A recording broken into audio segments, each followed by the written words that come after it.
Gamers united en masse at the first ever PAX South in the Little Mexico of Texas, San Antonio, home of Jim Bowie and the Alamo. It all happened at the Henry B. Gonzalez Convention Center, which sits above San Antonio's famous Riverwalk.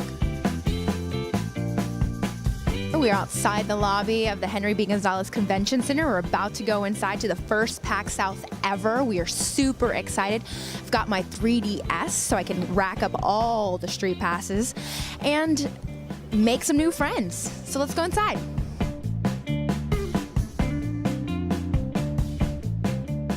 Any brand wanting to cash in on the more than $80 billion video game industry was there. Gamers had plenty of names to choose from Twitch celebrities to Loot Crate enthusiasts, congoers lined up to see it all. Take the Oculus Rift VR headset line. It went on for ages.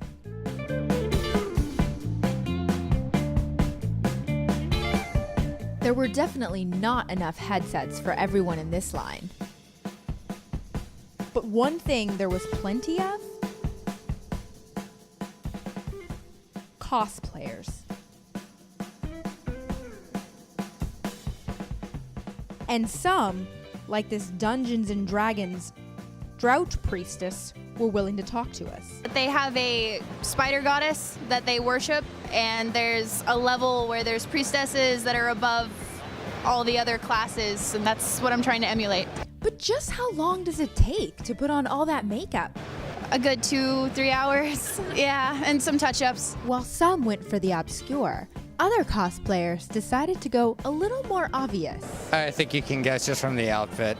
I really do think it is Dark Link. I find him to be an interesting character, and there's not a lot of hard details about him, so he's a little bit of a mystery that I like. But games weren't the only thing happening at PAX South.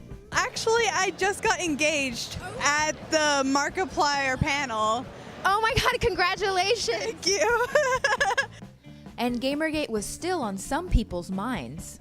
Part of it seemed to pick up by just basically misogynists who were anti-feminists, basically. Tabletop gaming, handheld tourneys, arcade games, console gaming, PC gaming. PAX South had it all. There was even a room dedicated to all things Gearbox. Some of the more interesting things at PAX were the panels, like this one dedicated to all things Geek Girl. There was a place for everyone at PAX South. We publish LGBT inclusive graphic novels and comics and assorted fun things.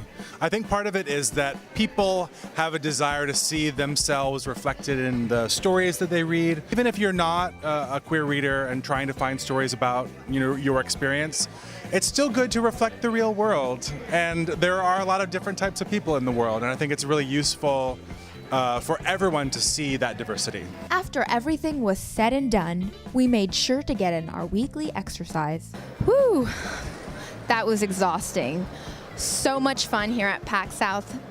I am so excited. I've made tons of friends, racked up tons of street passes for my 3DS. I can't even tell you how many hours of gameplay I've managed to make. I'm kind of ashamed about it. Anyways, this is Michelle Iracheta reporting for Space City Chronicles.